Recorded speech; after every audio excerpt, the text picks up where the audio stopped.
Hi everybody, good afternoon. My name is Miquel, as Fede said.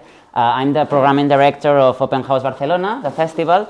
And first of all, I would like to, my intention today is to make the festival come to you. So we intended with Federico to go to one building and give you the experience of Open House, but things of schedule and in the agenda, it was not possible. So I bring this presentation and a little things from here to give to you. So first of all, you are going to come with me to this journey. So you're gonna need some things. Can you help me? Then one for each. For you. Thank you. Thank you. Thank you. Thank you very much. Thank you. Thank you. Thank you. Molt bé. Aquests han sobrat, Fede, si algú necessita més. So I gave to you one map of the festival of last year, which is in the end of October. And now the next thing that we have to do is to prepare this building to start the journey. So I brought one of the famous vinyl in English, I don't know the word, but this it's a sticker. So we usually put these stickers in front of the building that is going to open during this weekend. And then we also put some, this that is not, now we are going to talk about this. So, before we begin, I would like to ask if somebody know or somebody has visited one festival of other cities of the world, because it's not only one thing that we do here in Barcelona, it's a worldwide thing. So I would like to know if somebody has ever thought or heard about festival, Open House Festival. Oh, you have a lot of work, yes? Yes. You have a lot of work because there are so many and you have to enjoy them. So, Open House Barcelona, it's a festival, as Fede said, and the principal mission of the festival is to open doors of buildings of the city that they are not usually open. So it's this simple. We want to make that the people of the street, it doesn't matter if you're an architect or not, or you only have to go to the architecture that you have in your town and discover it. It can be the first time, or we can do it a lot of ways. We make guided tours in these buildings. You are not going alone inside. And all this is possible because of the volunteers that we have. Everything is free. And the people, as I said, you only have to look from these stickers and get inside the buildings. I brought a lot of images because it's very visual what we do in some of the buildings that you can imagine that you can get inside, so it's the chance to discover them. These are the numbers of the festival. We have been 12 editions with all these visitors and all these buildings, and of course thanks to all these volunteers.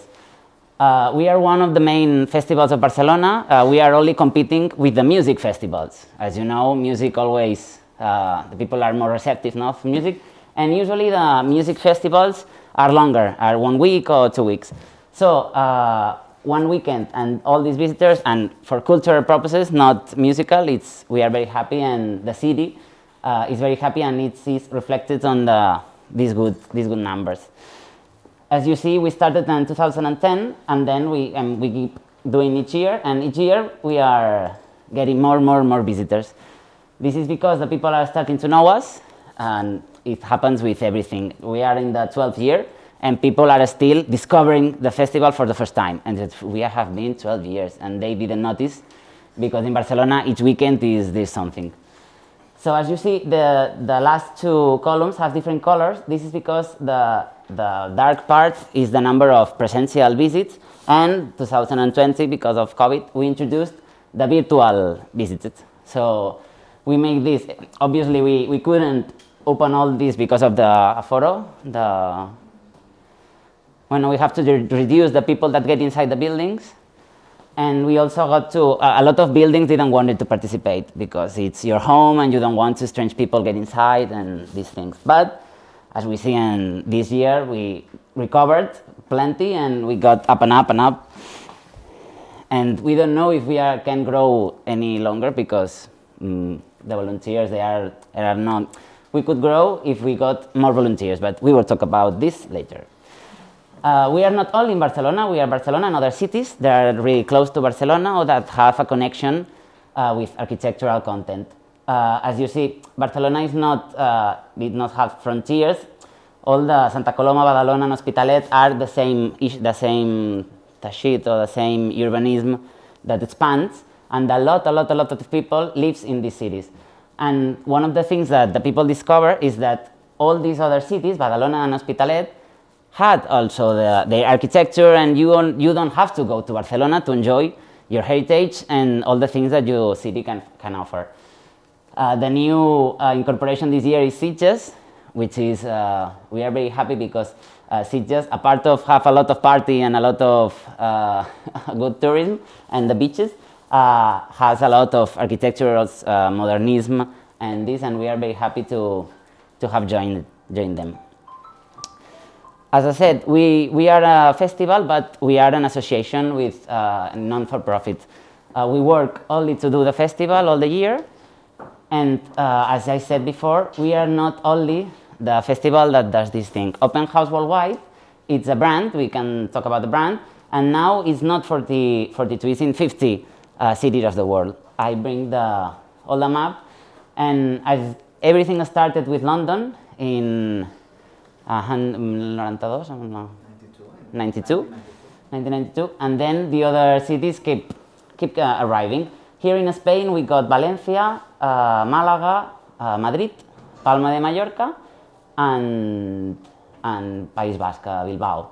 But they are in Tel Aviv, see, there are so many other cities, and every city works the same way. It's one weekend of the year, every city has a different weekend, and all the activities are free, and you only have to go there and visit. The only thing is that what Fede said, the festival is for the people of the city. So if you come to visit Open House Barcelona, the visits will be in Spanish or Catalan. If you go to Tel Aviv, it will be you have to adapt to the language you are visiting. And one thing that I like to come here is because we made a lot of sessions with all the open houses to learn one of another and to grow together. So this is nice. And the other month, all Open House Barcelona have gone to Open House Palma de Mallorca, which was the first edition, to enjoy and visit also the city. We are. I wanted to bring the team because it's a very big festival, but we are very little people. In the most of the year, we are only 6 persons of the team, but each week that it's closer to the festival, we are growing. And at the end, we are all these people, some 25, but most of the tasks are done by 6 people. I got here in a small organigram, only to get the idea. I think that all the teams that make cultural purposes works the same way. We got the direction team, which is the president of the festival. Then the programming team, which is I'm not alone, I got 2 very good colleagues. Then we have documentation, communication, volunteers and universities. And when the festival is coming, we add newspapers and press, graphic design, social media, and then all the people that we need to coordinate the opening of the buildings. So each year we got 200 buildings, so we make a group of coordination to check all the buildings. If we talk about the programming team, I wanted to make a difference in all the different buildings that we open. On the one hand, we got the private buildings, is the main target that we have. There is a private house or private building that it has no opportunity to open the doors because you need people on the door, people that make the explanations. Here we got La Paloma, which is a dance hall. As you see, it's amazing, this space, but it's waiting to get his license. So it has been 10 years without license, so it's closed. And this person is Marce. It's keeping it, it takes care of it, it cleans, it makes the reparation that is needed, but nobody can enjoy this space. So she participates in the open house and all the people can get inside.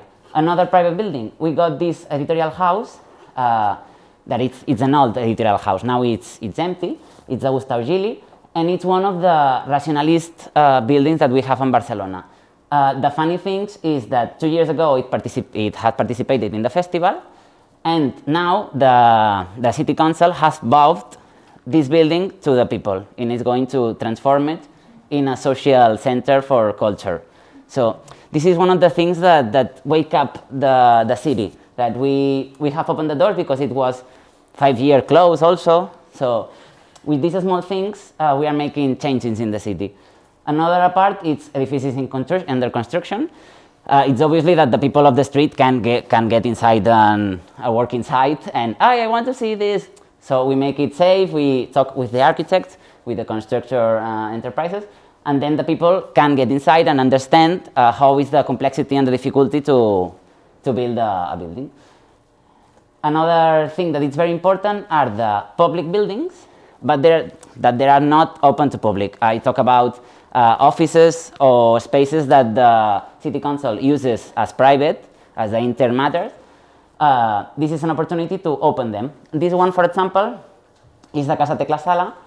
Is an entire building of the Eixample that was the offices of the law department of the Generalitat de Catalunya.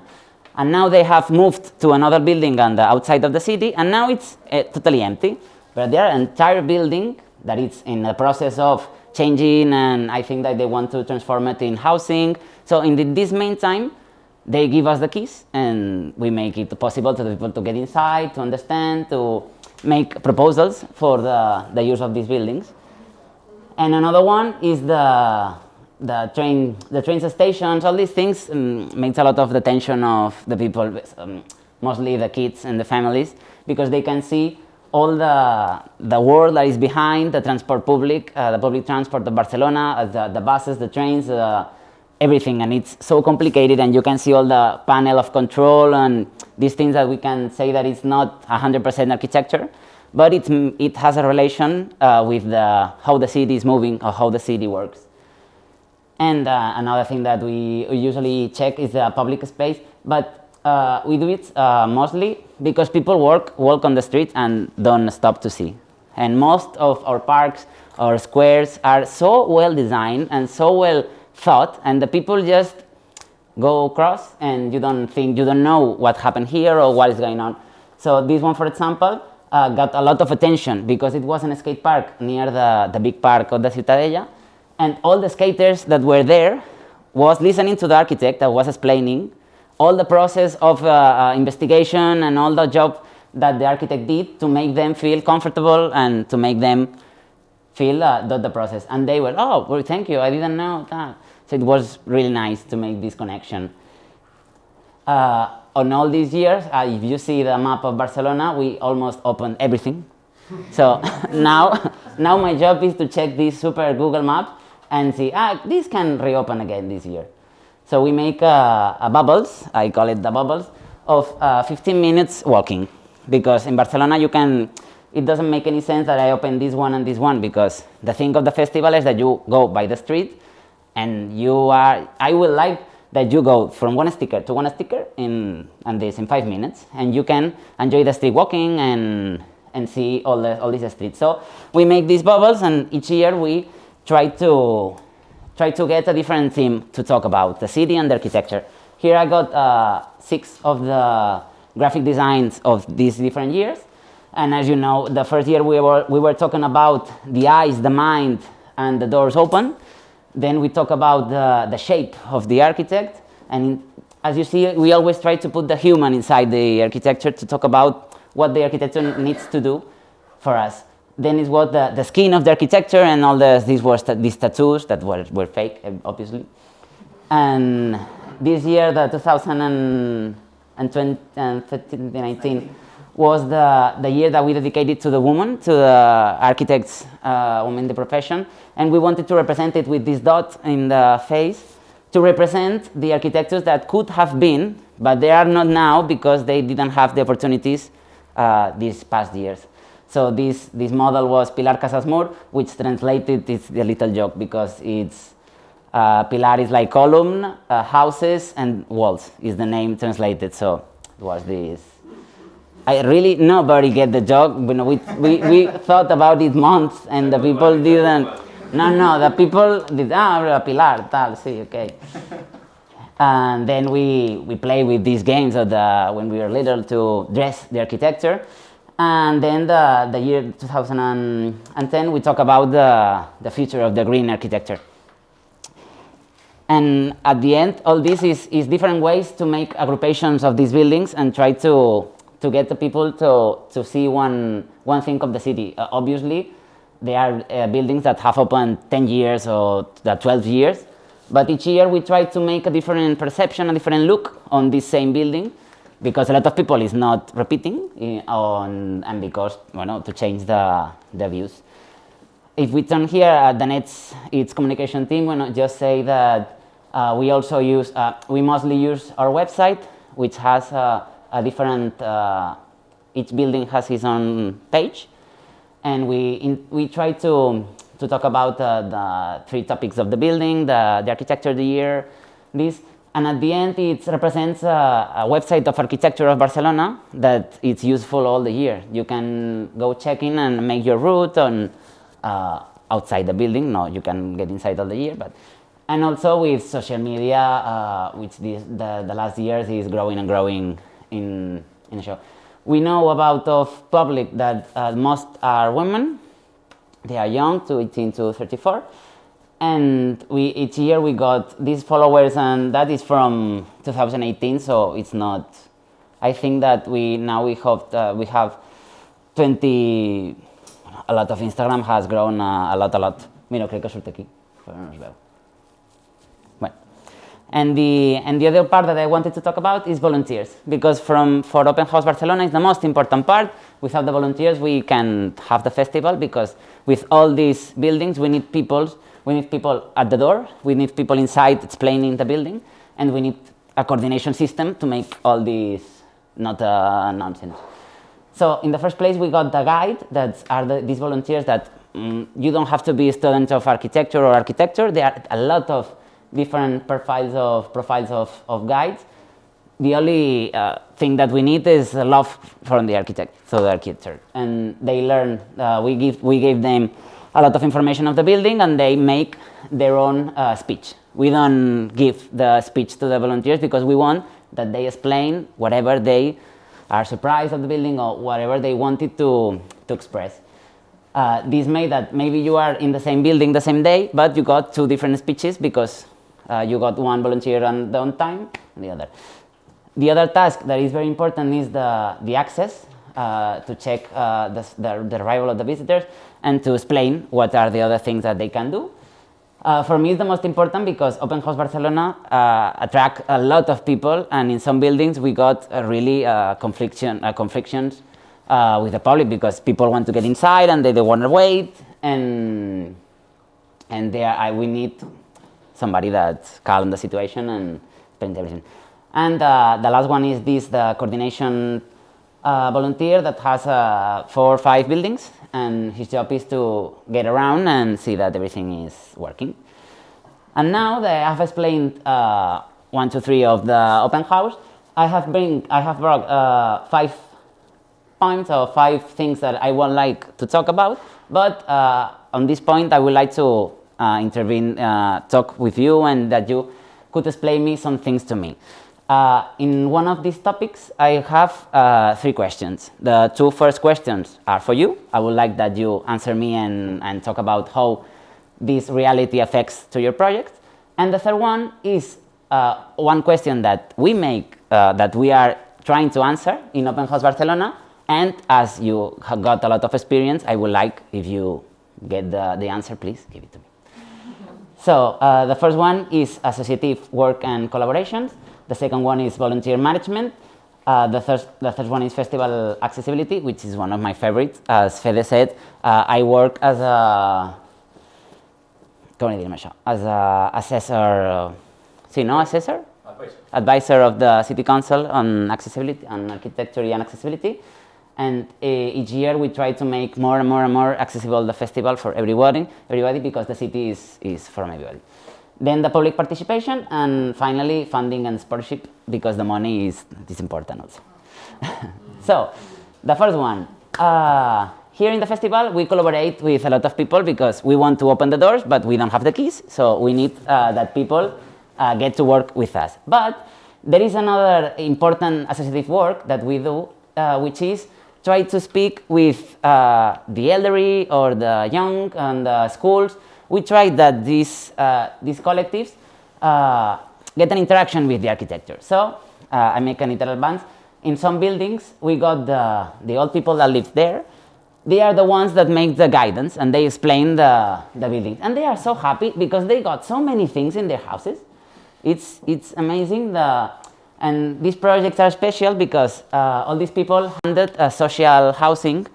It's like you get older, you don't need so much space, so they make the change. They go to a small apartment of 14 meters, 40 meters square, and they have to change all their house and make this moving to here.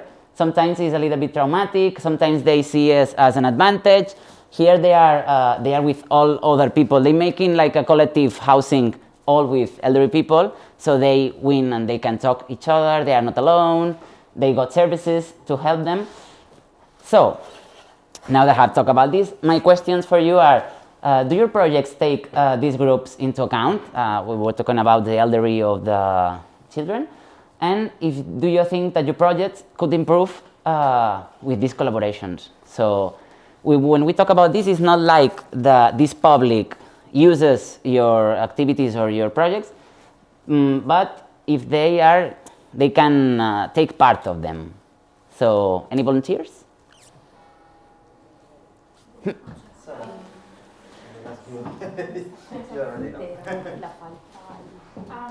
Hello, I'm Sara from the ATRIUM cultural route. And yes, we do take these two groups into account, mainly because ATRIUM is about architecture of non-democratic regimes of the 20th century.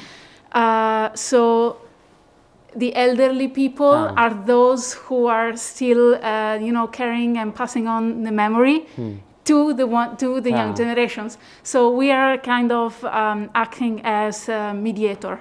So trying to collect the memories and not only about the buildings, not only information, architectural information, but also the memories of the people that lived or still live inside those buildings, and children in school or youngsters, teenagers are those that are our target public, we could say. So yes, for sure. I mean, nice. those two elements, group of people, are those that give us the material to work with. So yes, it's fundamental for us. Anyone else? Okay, I'm Maida from the Root of Ceramic. In Faenza, we have one important festival of the presentation of ceramic handcraft that takes place every 2 years. And in this occasion, we are using both elder people than young people. And they are taking part in the control and giving information to the tourists and people that comes to this very big market that involves producers from all over the world. So without them, they are like volunteers. They help to. Yeah, they have. For the young people, they can have also some points for their studies, and for the elder, they just give their time for helping the city. Oh, nice. Okay.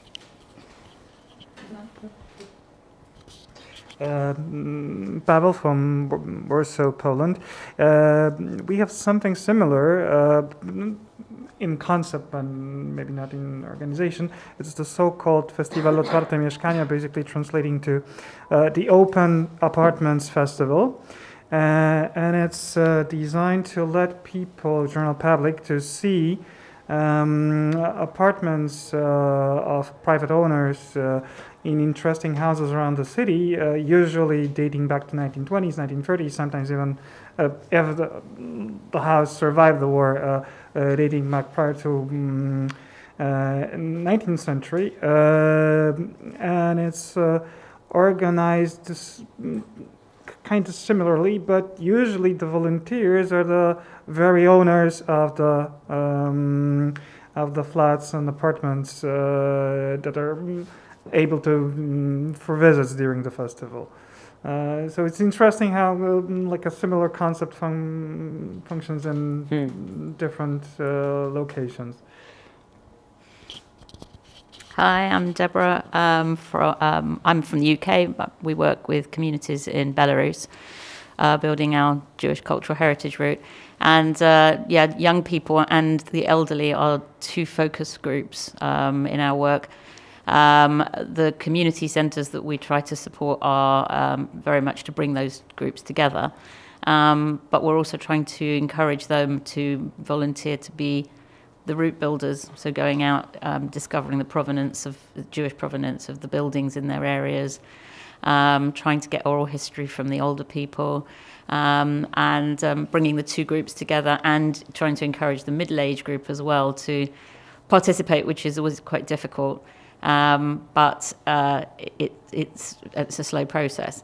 But yeah, they're very important in empowering them, using the topic to empower them to be sort of agents of the development. Yeah.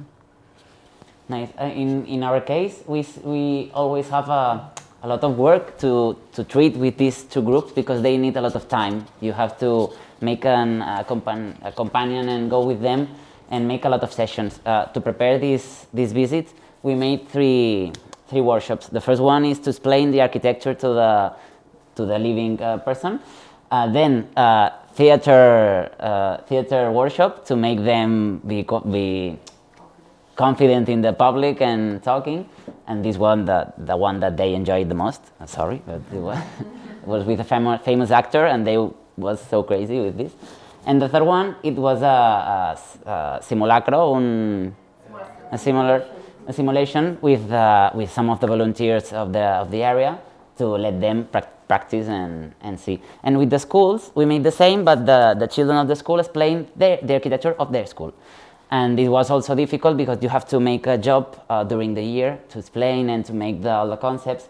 So this is very interesting, and all these collaborations are very good, but they need a lot of time, and it has to take into account to organize all the activities. Usually we make the festival the last weekend of October, but we start with a volunteer in the beginning of September, so it's very short time, and the schools are just getting started, and it's difficult to get everybody in connection. And the last question, which was the one about the festival, how do you do to meet these new allies, or can we do it to start new projects, or maybe there are some other collectives that we have to take into account, or I don't know, with all the explanations that I'm giving to you, these blue or green questions are so for you to help us to get better in the open house. So I don't know, any ideas of? I can give you the example of an activity that in Italy is 2 times per year, and it's the open day of the FAI. FAI is an association with the aim of conservation and present back to the citizen buildings, areas that normally are closed, or it's very difficult to see because the state doesn't have money to open again, or are private areas, or are private areas that are given to FAI for being organized and present to the public. So they are working very well with schools, because in that days are scholars that present the areas and the museum and so on. And so they have a good connection with schools that are making a project, and they prepare their students to make these visits. The key is to get the work of the school also, not to Yeah. make the school. It's something that implement the study and the capability and also the knowledge of the students and returns back to the citizen with a very nice service. They are so funny, so funny.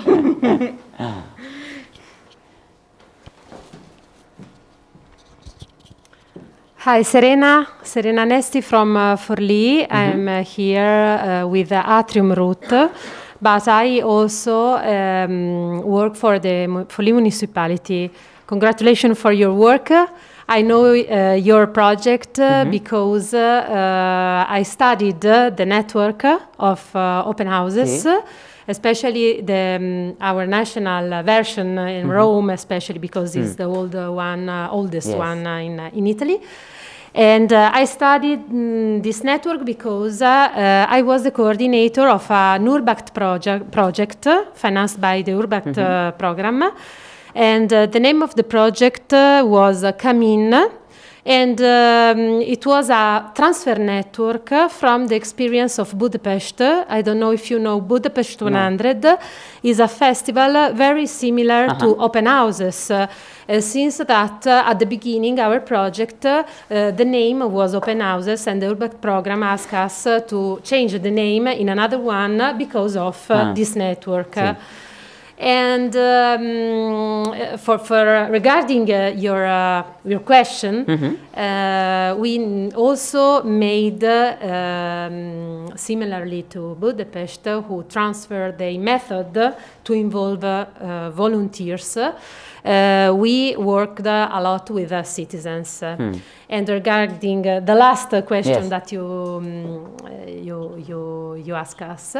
We worked, we made alliance with National Archive, our national local office of the National State Archive, and with the Order of Architects, the association of architects that is present in each region, in each province of Italian towns, in order to realize historical researches with volunteers involved in the project, and was researches made on the places that we decided to open to citizens.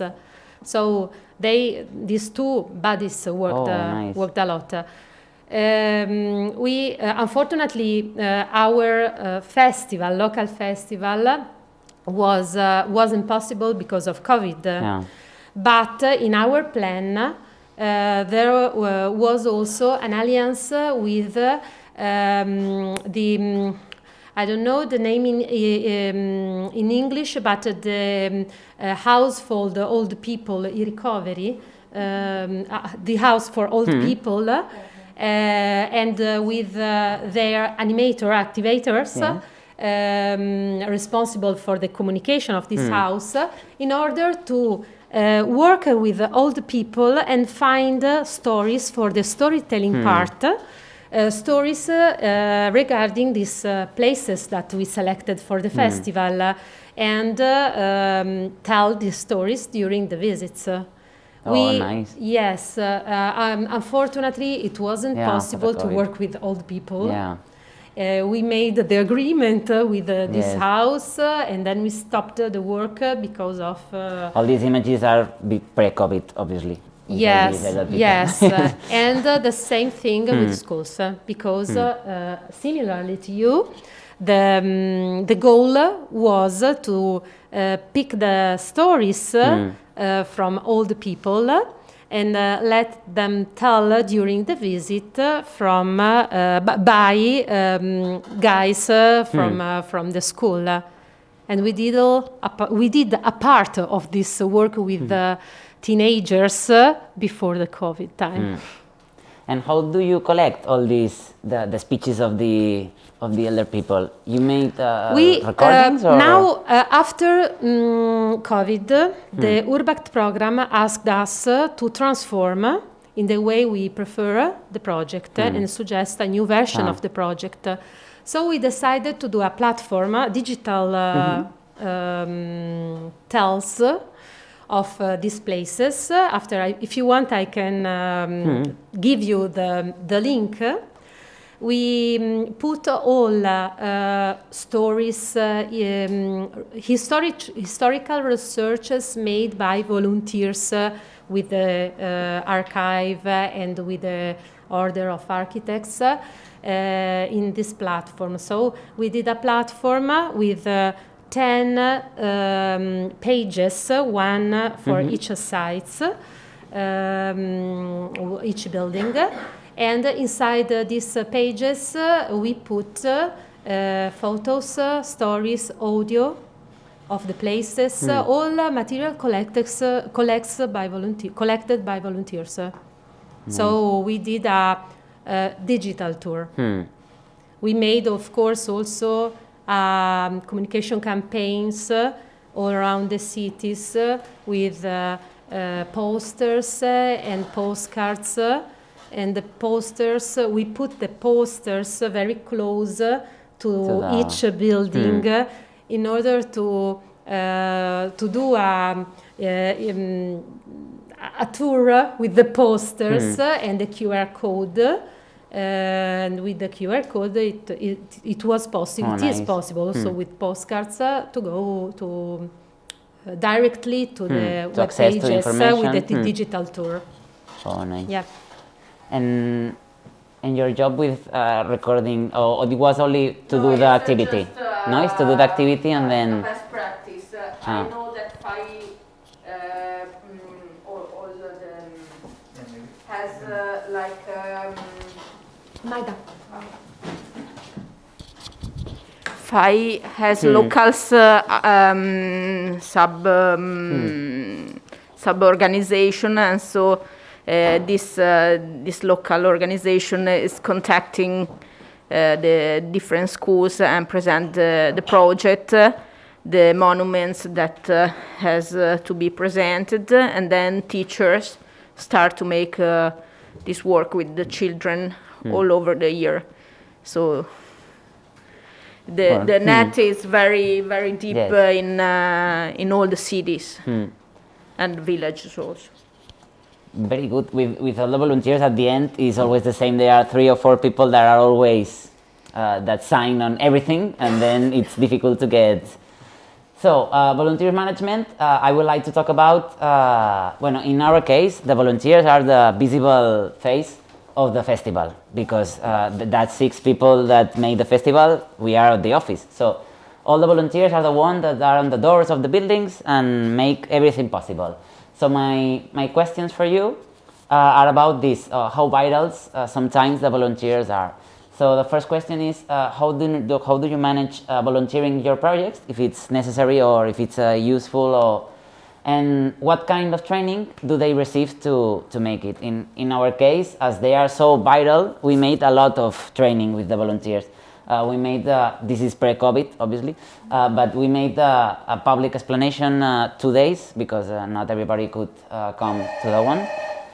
And we also made a small theater with all the situations that...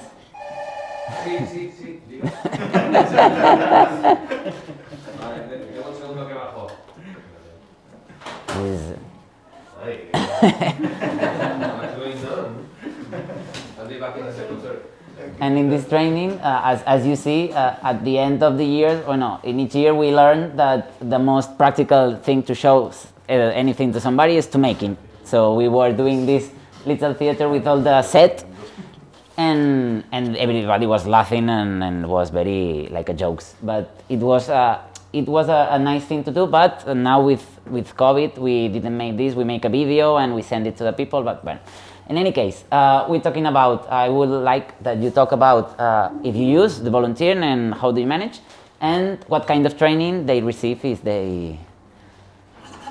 Micro.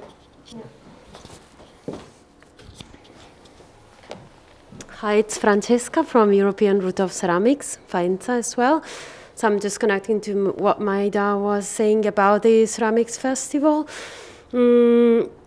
As for schools, the training was held until pre-COVID, the same way you were doing that in the form of a conference. For pupils of high school, they were gathered in the conference hall of the International Ceramics Museum in Faenza. We would give two lessons for them, basically explaining what their tasks will be along the 3 days of the market and ceramic festival.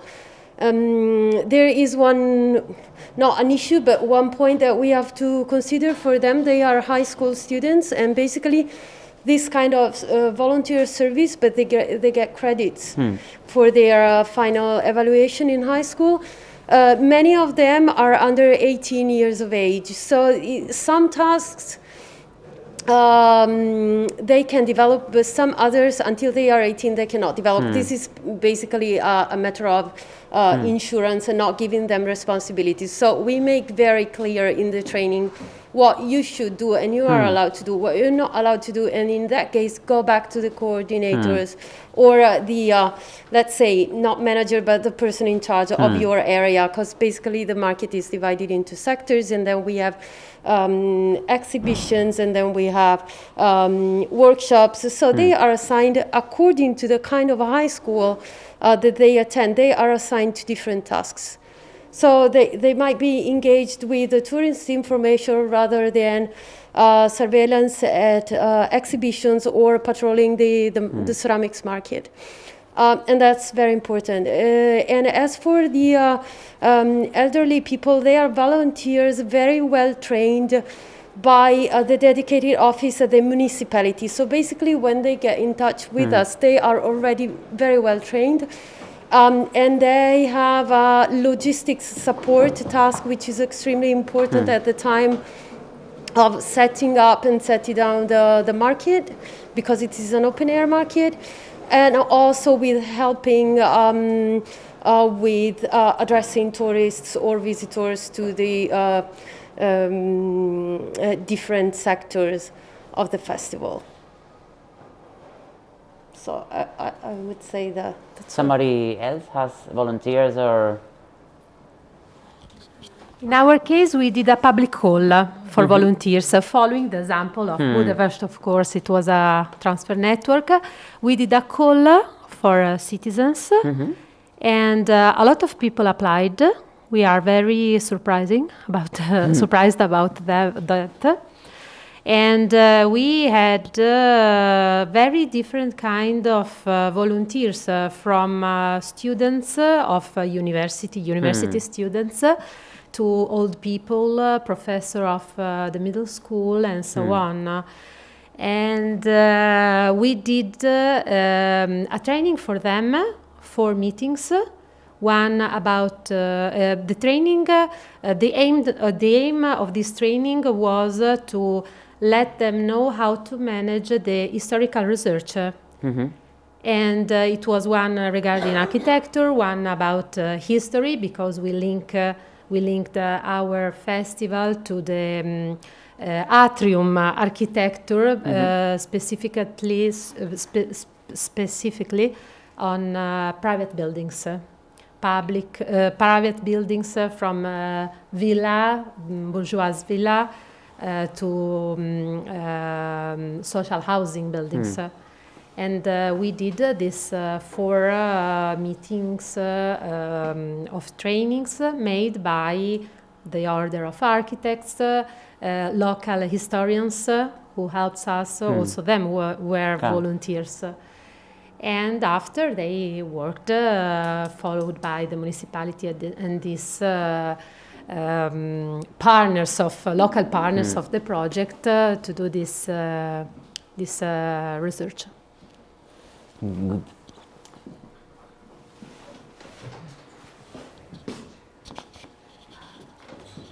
So, I mean, I'm going to sort of just apply this not to, as the charity, my charity is very much run by volunteers. So we're sort of a volunteer collaborative in the UK, but also in Belarus. So what we try to do as we've grown, I mean, we don't have this number of volunteers, this is a micro version, but it doesn't really matter because every volunteer matters. And I think when you're working with volunteers more so in a way than it's the same but when you're employing people, you're paying them, and it's a different relationship. Where it's volunteering, it's a relationship you have to always try and show them that they matter and they have a voice, but they have a very big voice. And what we try to do is, as we're growing, we, with my sort of office volunteers, so to speak, the people in the working engine bit, we have weekly check-ins. Everybody gets to say what they've been doing. Everybody feels valued. And everybody is made to feel whatever they're doing, wherever they are in the organisation, be it in the UK or in Belarus, we make them aware that they can have a voice. So if they want to contribute, if they want to have an idea, they'll be listened to, and we give them that facility to do that. And often we act on those ideas, and they're really great. And so they feel empowered, and that helps things to grow. And we have a youth group that, before COVID, we were going out to Belarus, and we would do training with them, very similar to sort of thing, to prepare them for when we went. But they were also trained youth workers in the UK, so they would then build their own program, and then we would do a training in Belarus, where they would collaboratively with their peers do training together, and then we would run a summer program. And but the relationships that have built over the years have stayed, and so now we're looking at trying to develop or find a platform where we can bring them into a sort of a digital club, sort of a digital community, where they can, maybe if they want to do an event online, they can, and invite their fellow volunteer friends, members to it. So everybody's now growing it. It's sort of organically sort of growing. The potential is really great, and they're feeling engaged. So, and around the subject of cultural heritage, so if they go, oh, I found something out really interesting and it's in Belarus, I want to jump on a Zoom and do it, they can. And we're now trying to find a way to give them that space so that they can develop that, and that's kind of where we're at, which is quite exciting.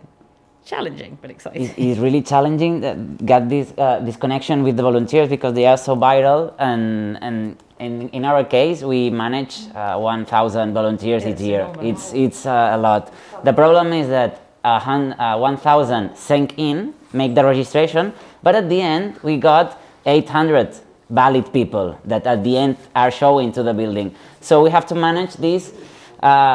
We say it baixas, no? ¿Cómo le diríamos baixas? They resign, no? They resign, they disengage. They come and then they go. We made, each building has a WhatsApp group, and one day one is leaving, and you say, what? Excuse me, you are a volunteer of this building. No, I changed my mind, I don't want anymore. You say, they don't understand the importance of their job. And in our case, it's really difficult because we made this talk, but previously we have made a visit to your building on your own with your coordinator, and we can say that you sing in, you make the registration, you get assigned to one building, then you go to the visit of your building, and then you make this talk. But sometimes the volunteer can go to the visit or can go to... And we see this lack of connection with the person. At the end, we are talking about persons, and they are giving their time to one thing. So it's really difficult for us to explain how important they are and what are they going. It's like we have 1 minute of the attention of the people, and if in 1 minute you didn't convince them, you lost them. I need more time. This is really complicated. Please have patience. So the blue question is how to maintain this commitment with the volunteers. So I think that you are super clear with the connection. The human connection is fundamental, and make them feel important. But with our numbers, sometimes it's really difficult because small groups, small working groups is really trying to split them into little groups. This 1,000 we have as show at the end coordination of zones. So we have 8. So each coordinator has 200 people. That's a lot. It's a lot, but it's super complicated. But maybe this is the key, to make smaller groups and make them other people have problems with the commitment of the volunteers, or because sometimes they are commitment and they don't need. But in other times, or maybe you have a group with the students. Sometimes we got 5 friends that want to go together, and it's easy that one of them and leave. At the end, there are 4, so you go losing them. And with the students, we also made the credit with the university. They got 1 point of a subject, but it's not enough with the commitment, because at the end they say, I don't mind the credit, I don't need it. This is the complicated, but at the end we know that there won't be 1,000, is less, and we have to make the number of buildings is the key of having enough people to do it. And the other thing that I want to do this year is to have buildings that doesn't need volunteers, that they can work in another way. Maybe the owner of the building has to be more time in the buildings, or maybe we can open the doors of public buildings like museums and tal. Yes. May I ask the question?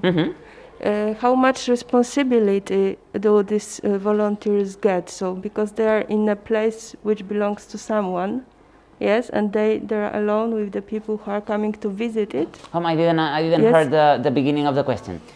How much responsibility these volunteers do get, because they are in the building which belongs to someone, and probably there are objects inside which are quite, important to be protected, and there are coming people from outside, and you never know who will come, and so on. So how it is with this responsibility for those young, mostly people? This is the most dangerous situation. Is this? I open my house and I got my computer there, and a lot of people are going to get in. I can be checking all the time, so I need a volunteer that is controlling a little bit the situation. But we got an insurance that covers whatever can happen, even if somebody hurts or somebody steals anything, is covered, we can say. But in these 12 years, nothing happened, never. So when I talked to the owners of the houses, I said, really, people are very responsible. When they get inside somebody else's house, they don't touch anything, and maybe somebody's like, they say, please don't touch. Perdón. Y ya está. Sometimes people it's less responsible in the public spaces or in the big corporations, because they start, and this, what is this? And say, please, don't. And so the responsibility, I think that the most important is that if these 5 people didn't show, the building is not going to open, because we don't have the people to make it open. So if they don't come, we are making less visits, because if I need 2 guides and only 1 shows, I will have the half of the visits. And if anybody shows, this building we public in the website, this building it won't be able to participate at the open house because of reasons. But I think that they don't understand this. They think, they will find another person. But sometimes they say, I'm not going to come the day before, so the Friday, and the other morning I need somebody here. So our friends, families and tal, sometimes it's the backup in these cases. Sí. Yeah, well, actually, I think that this is, in part, this problem you are facing is part of the game. When you count on volunteering, I mean, it's a normal thing. I mean, it also happens with our members in our network. They are part of a project, and some of them are active, some of them are not. When all of them are supposed to be active and play a role. So it's some kind of part of it's part of the game of working with voluntary. But in some way, you can also give some extra motivations. You mentioned some of them. Well, the first thing I think is important. I don't know you have it, but to have a second list of just to cover this kind of people that is living in some way. So I mean, it's complicated because I don't know where they are going to fail. So I can have backup for every situation. Not for every situation, but trying to have a kind of backup list of people that you can call just in case something is happening for agents. So this is the emergency, voluntary emergency force or something like that. But another thing that I think can be important for motivation is two things. One is working with the, especially here in Barcelona at the local level or regional level, being recognized when you are a volunteer, like when you are trying to get a job somewhere else, is a real certificate that really counts on people. The other thing that also gives you this expertise and recognition is the European Voluntary Service. So if you use this European Voluntary Service, they will have a European certificate as they are voluntary that will help them also to find a job, because this counts also in the curriculum, in the European CV. We'll see this. We didn't know about. So there is this opportunity that the European Union is trying to foster in this volunteering at European level, and there is this European certificate that you get when you are part of a project like this. Of course, first of all, you have to show this project to the European but I think with all the worldwide, maybe somebody has already done this and check. Yeah, well, I don't know, but normally it's the project manager and it's the institution who applies for that to the European Union, and the European Union gives you the chance to give this certificate. It's not something you can give because you want to give it. You need to be authorized by the European Union to give it. But for them, it's a very special, let's say, recognition, because it's something they can put on their CV. And if they are thinking on working abroad and so on, they can put that like a real working experience. So it's voluntary, but it's like working experience. And because it's European and it's recognized by the European Union, it's having an extra value. So it can be a very extra good extra motivation for them to keep doing what they have to do. Just an idea, I don't know if you know about that, but I think it can be a good option as extra motivation to try to avoid this thing. And anyway, you will have some people quitting. Yes. I will check. And the good part is that there are a lot of volunteers that have done the 12 editions. So each year they repeat, and they are the top volunteers because they know everything about open house. So we don't have to.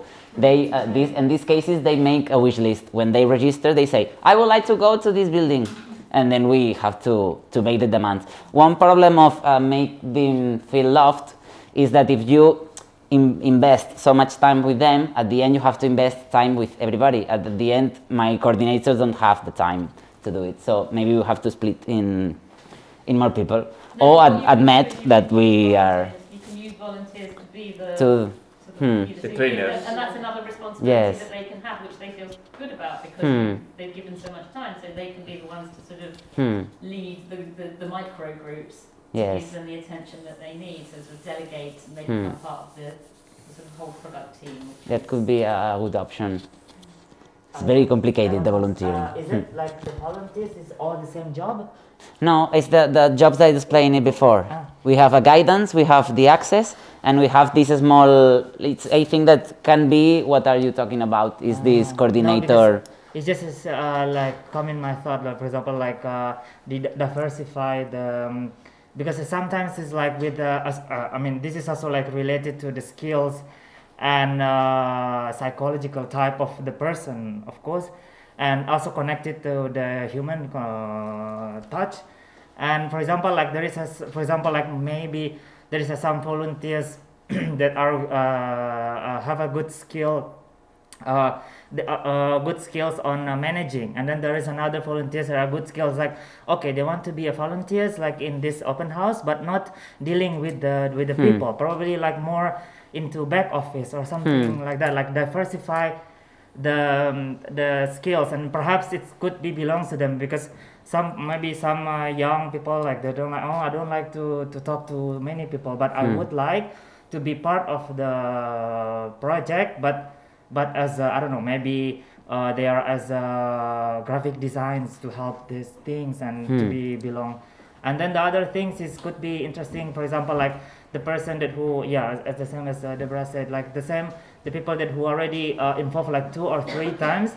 I think it would be interesting for them, like if they could be a leader also amongst of them, because if they are the same level as with the new volunteers, it's not really especially for young, you know, like they just kind of feels like, oh yeah, I'm the senior. I mean, I'm not saying like this is kind of good things, but no, but it's a progression. It's a progression. You are growing exactly, with exactly, and then more probably like more they are involved in the project, so it could be like more advantage also in a sense. It's like probably more responsibilities. It could be like more, I don't know, probably more if they get offer or something like after they finish the volunteers, it could be help us. This is good idea. Yeah. Can I just add something that I forgot before, but it just came to my mind while you were speaking in terms of motivation. So we made some, I would say, tries along the years, and in the past 2 editions after the event, we organized a little ceremony for all the students of the high schools, where we would deliver a diploma for being volunteers during the ceramics festival. And the diploma was delivered by the mayor and the director of the museum. So basically it was an extra afternoon. Yes. So for us it was a little event after the event to organize. But anyway, it's a lot of work, but actually, so they actually came after school to the town hall or the museum to receive the certificate, and in some schools the teachers worked very well for the following edition, because they had the students of the previous edition have a little lesson for the next generation, let's say, and they would all say, oh, and you get a certificate by the mayor and the director after the show. And so in a way, when they come to the training for the next event, they already know something about it and the way they should be involved. So, in a way, this might work. There are little tries that we make. They make them feel the important that they are. Yeah, you are giving them recognition. Yeah. Apart from getting the credit, but it's a ceremony just for them. You get the diploma with your name, and so. This is nice. Really nice, really nice. The next topic is the accessibility. We have been doing a little steps in this.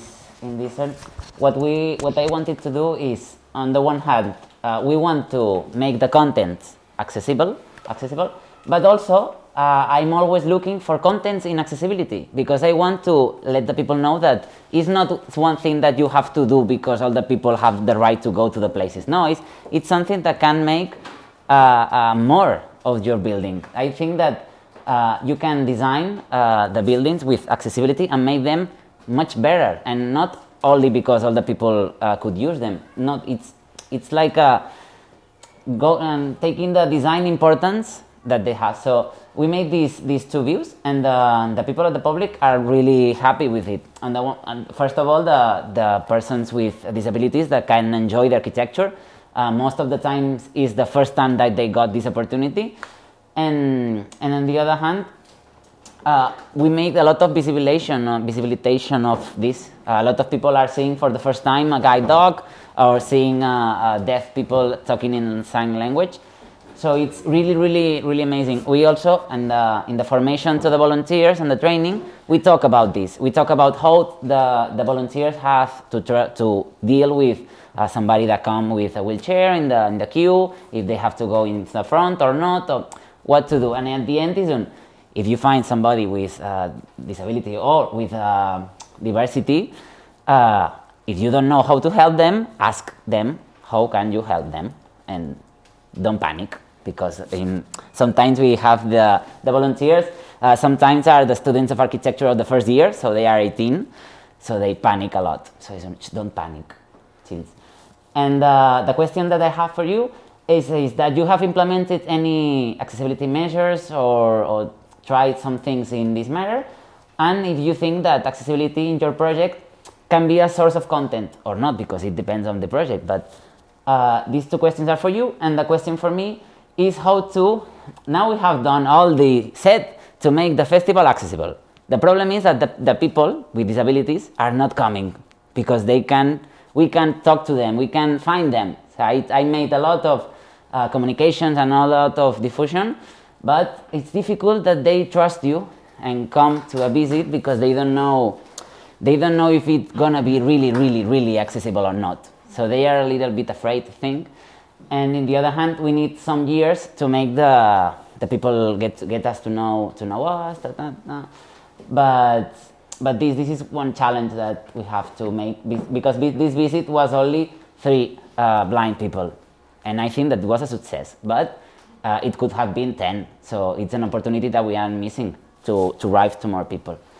Did So you approach the disabled organizations in the... I work with the organization, and they made all the social media spam, and I talk with the telephone with concrete people, but at the end the people have life also. So no, I can't this weekend, I'm doing another thing, or this building is not interesting for me, because I have to check. I can make the 200 buildings accessible. I have to choose some of them, and sometimes you don't get the right one. So, no, this one I don't like, I prefer the other one. So.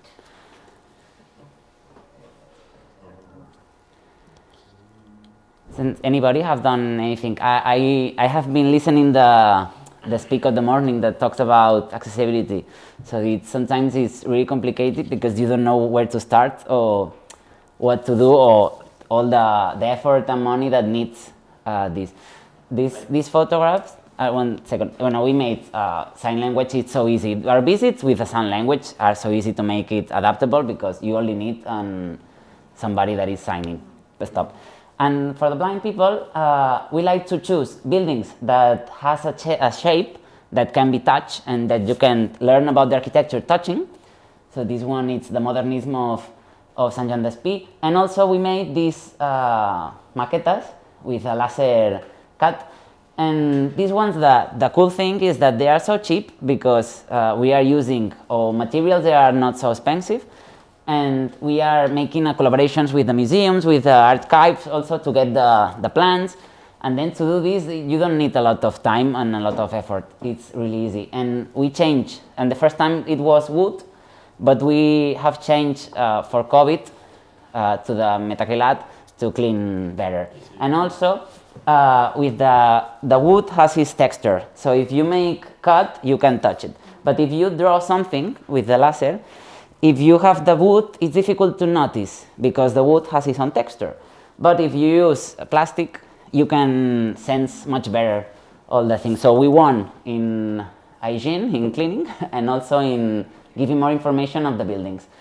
And these ones, we usually make them of the buildings that they are not going to get this. These are for buildings that are not public because the museums do a fantastic work with this kind of models, and they are so much better than these ones. These ones is a little help to explain a building that you are not going to be able to explain it to a blind person in any other occasion. So it's the small help that makes the festival with these buildings, and also buildings that have a lot of potential with the touching or with the smell or with the perception or that. And on the other hand, the sign language, we usually choose the most famous buildings, because if you only have to, if I only can put an interpret in 4 buildings, they are going to be the first, the best. I'm not going to give you 4 of the. And so probably somebody wanted to. I will just suggest, because I have been working I have been working in several projects with the disabled people and disabled organizations. I work in the foundation center, so what I will suggest, because we had many other projects like this where we try to especially raise awareness of the disability and get people involved and cooperate with disabled people, and also to produce projects that are disabled accessible. Normally what we do is to involve the foundations in the project. I mean, it's not like I made in this case it will be not, you are making the building accessible for disabled people, and it's you taking care of that, and you just contact the disabled organization so they can spread the information and bring the people. But it's much effective when they become partners of the project, so they will take care of this building to make it accessible So you will have also to work with them and train them a little bit what is about the project and so on, but make them part of the project. So they are the ones that really make this building accessible and have their own, even some staff from the foundation, from this organization. But I'm thinking on ONCE Foundation, which is the most powerful and not well known, but there is other foundations working with people with disabilities, and it's part of their job to produce this kind of projects. So in some way you are facilitating, they can achieve the objectives, but and for them that will be much easier if there is already something like this going on, so they can really be part of the project and get really involved. So that will make things easier for you, and it will be their task to bring the disabled people. And at the same time, normally what they do is they develop projects where they mix the disabled people with people who has no disabilities.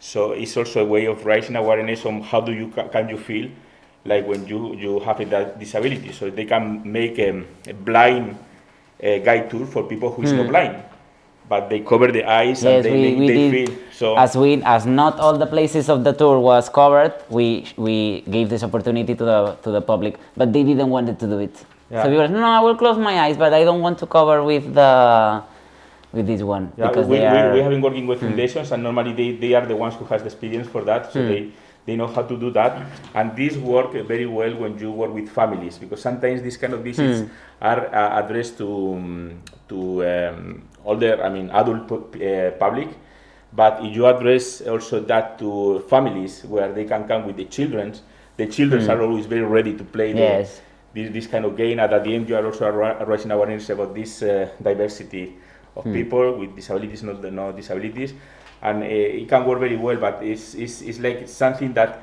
you put the responsibility also on the others, and they are also voluntary in some way, because they are partners, but they are offering their expertise to work with these people, but they already have the experience, and I think it's important to get them on board in a project like this, because they can be very, very useful, because at the end it's true that it's a lot of time and investment on training people and getting everything ready, and at the end you only have like 3 people visiting that building on those conditions, so it's a pity and a waste of time. At the end it can be discouraging for you, but if you approach it in a different way, like having these organizations like partners of the project, I think that can be more effective, and you can have more success on having disabled people involved, because they will be the ones working on that to get the building ready for disabled people, and also to raise awareness on people who have no disabilities. It's something we do.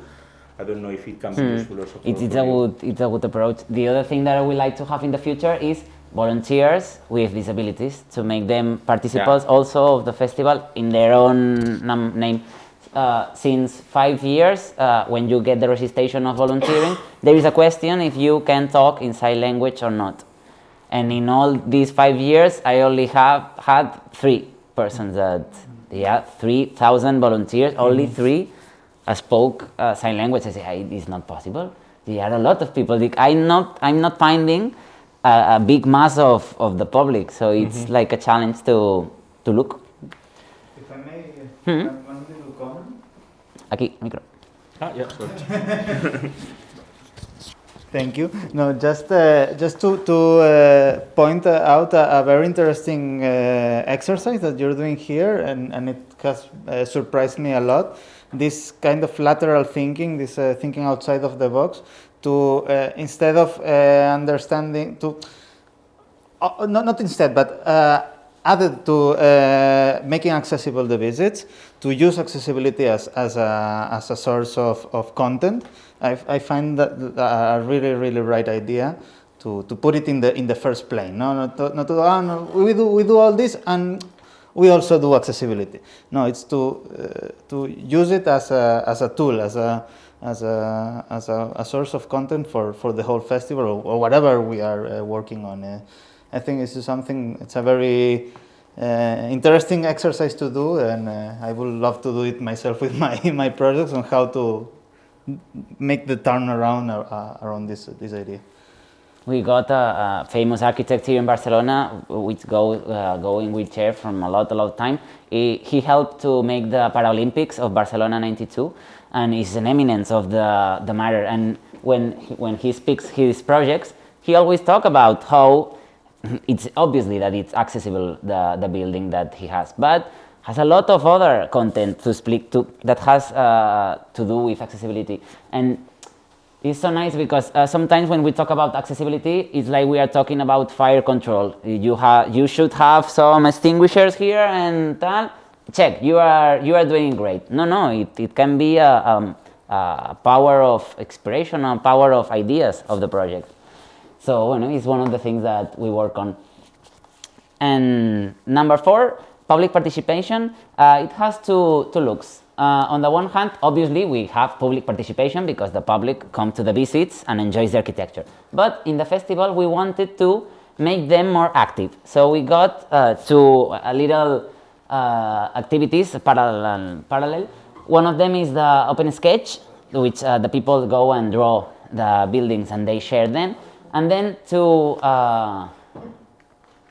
photograph prizes, one of Instagram and one of traditional photography.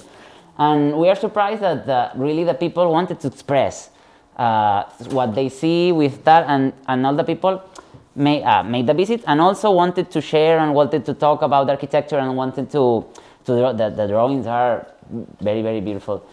And also we wanted to ask the people how they see the festival, how they wanted to make it better with a survey and tal.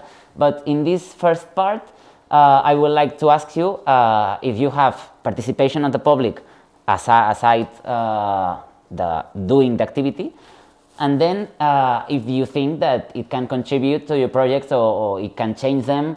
Or show. In our case, we are trying to improve this public participation and keeping adding followers. We tried with Instagram the stories, a prize of stories, but it was so complicated to make with the social media and it was really complicated, so we took it off. And so, who wants to talk about the public? You have public because maybe this question is not topic in this case.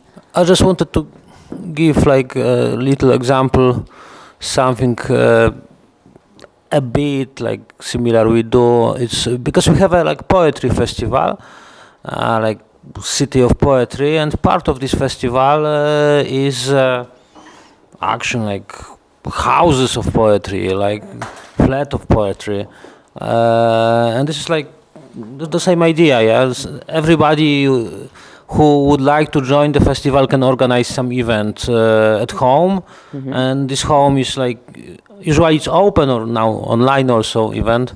And this like poetry is something which can be more interactive because sometimes it's just reading, but sometimes you can come and read the poetry with other people, or in some cases, on some other cases like slam poetry, slam events, also like more involving. We have like a very famous poet, like one of the best in the Poland, and you invite them to your own house, and he's the guest. And people from the city coming, there is of course a limit, and you have the meeting with a tea and great poet in your place. So that's the idea, because they are protagonists of the festival, and they also coming to the private houses to do poetry, to reading poets, and to listen to people. Yeah, you can give a chance for meeting. Yeah. I think that it's really nice to change break the barrier between I am making the activity and you are the public. No, trying to make, obviously when you are doing a visit, there is that one person that said, do you know that this building, I lived here so many times, and the people make apportations to the explanation, but there is always the one with the red thing, the festival, and you are a visitor. So trying to make these activities that break this, I think that the people enjoy it. No, it's a good idea. And there are a small part here on the public participation, which is one thing that we want from the COVID. The thing is that we don't make any registration in the buildings. You only have to walk and get inside. But with the COVID, we need it. We need some kind of register just to know which people was in the same group. In the case that somebody called, I can talk to the other. So we made this small form. Tenía escrito aquí lo que era. The registration, the shock with the security measures of the COVID. We only ask the name, telephone, and in which building you are, and enough. With this enormous square with the sticker. And the thing is that this year we made a little change. We add a part that it's not mandatory, which is the second, this one. And here, as you can see, say, if you reply this part, you enter in the draw of a bicycle.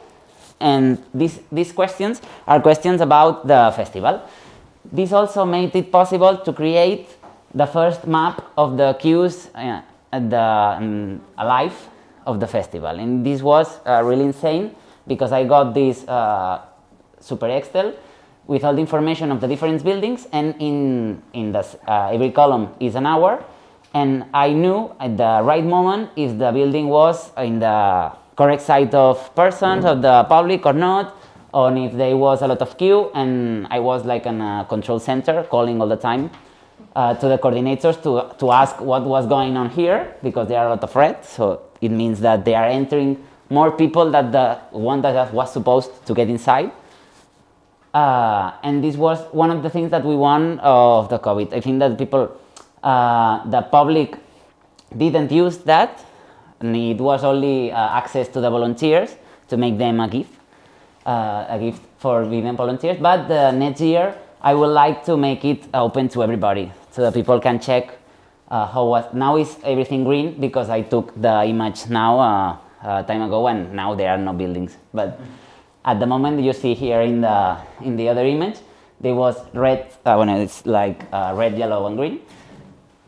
With all the poop poop, and there was sounds all the time. So when the building changed it to red, it was an alarm in the office, and I said, please shut it down. It was insane. And this is the...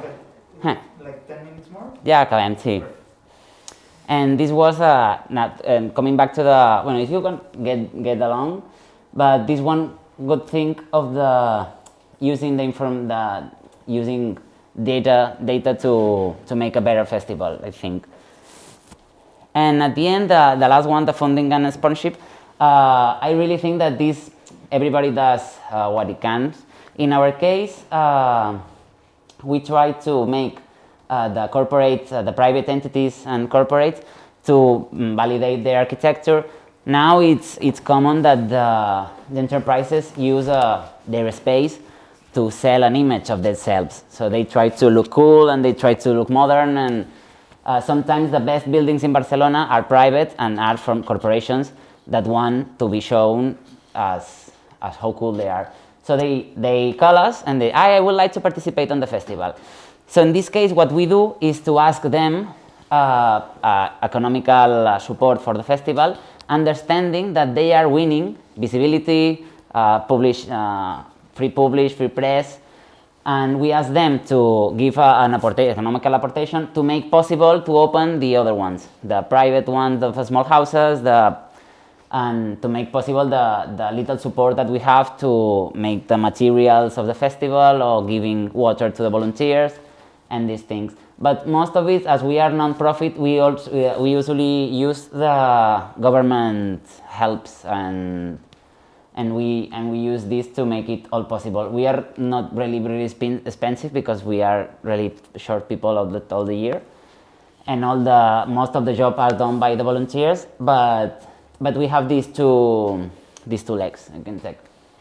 And this is the last question. So in your projects, I understand that it's fundamental to have a good financiation, but do you have anything to comment or to discuss about this? Related to us or related to you? No, I have maybe one question because it's very interesting.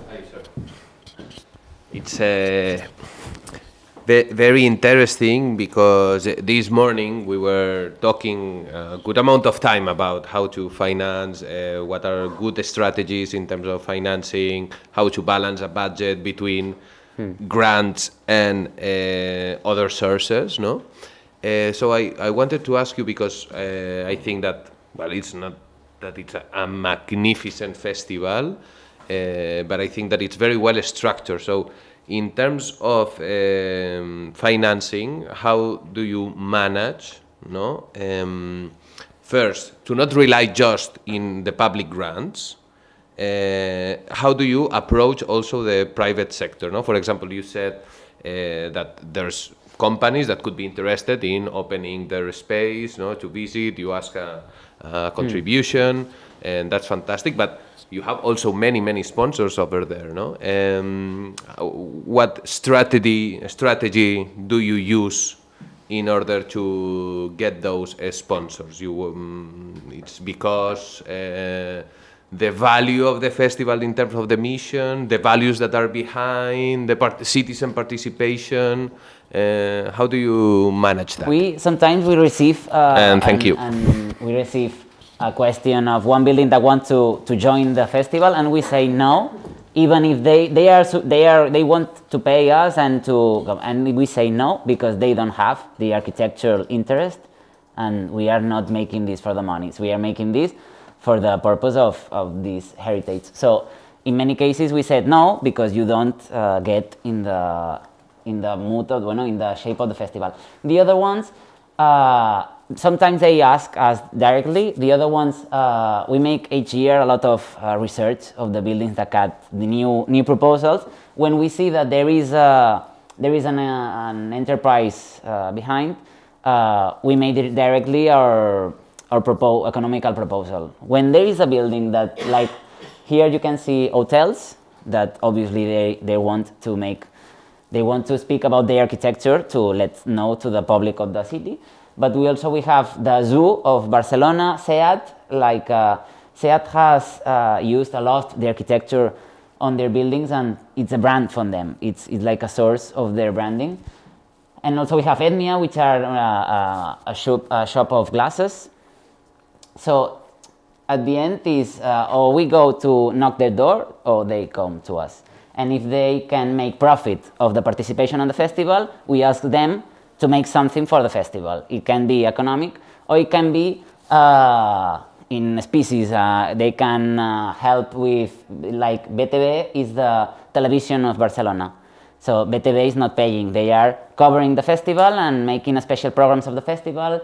All the universities are here, but they are giving credit to the students. They are helping us with the diffusion of the festival.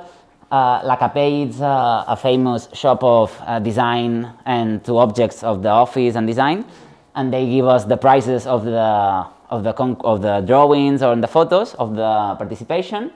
So we try to make a deal with each one of them to maintain the win-win, that we want to win and they want to win. And for all these companies, open house is a very good source of press. It's good press, is reivindication of the architecture, and if they take profit, obviously we want that the city takes also profit and help us to make all this possible.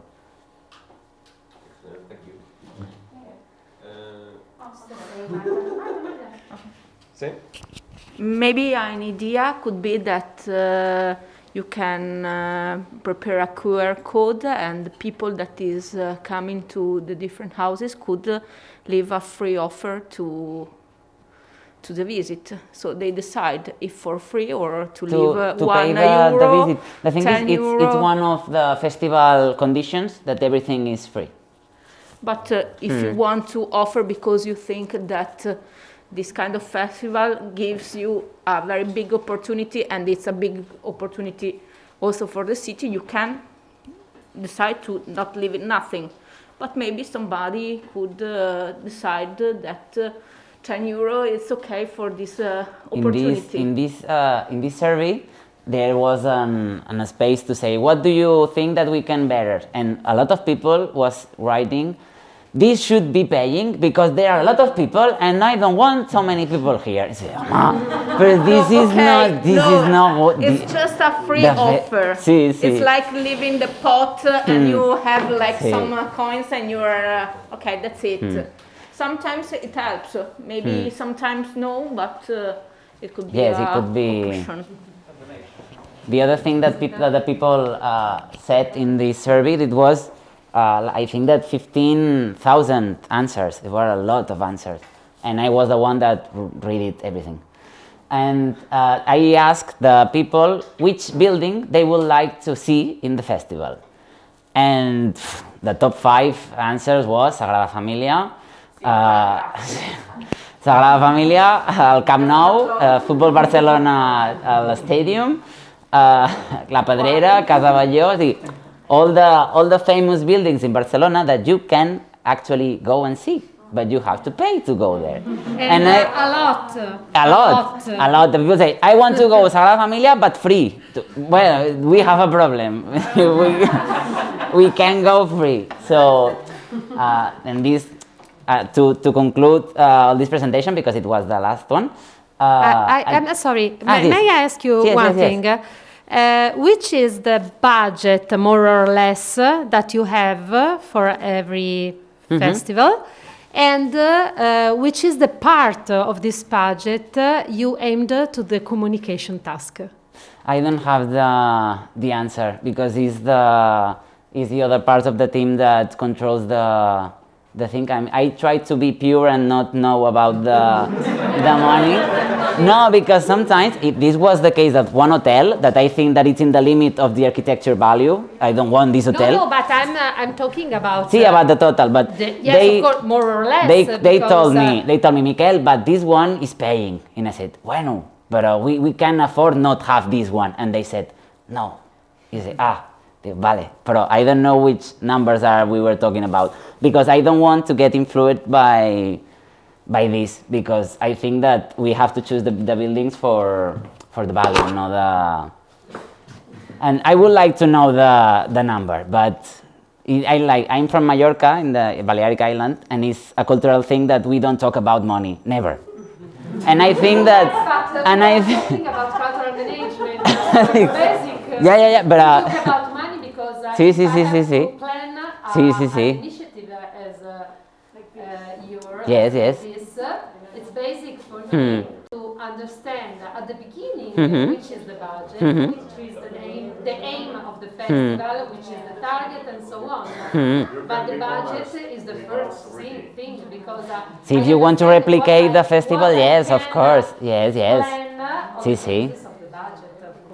But it's totally true. But in my position and the work that I'm doing is not important to know.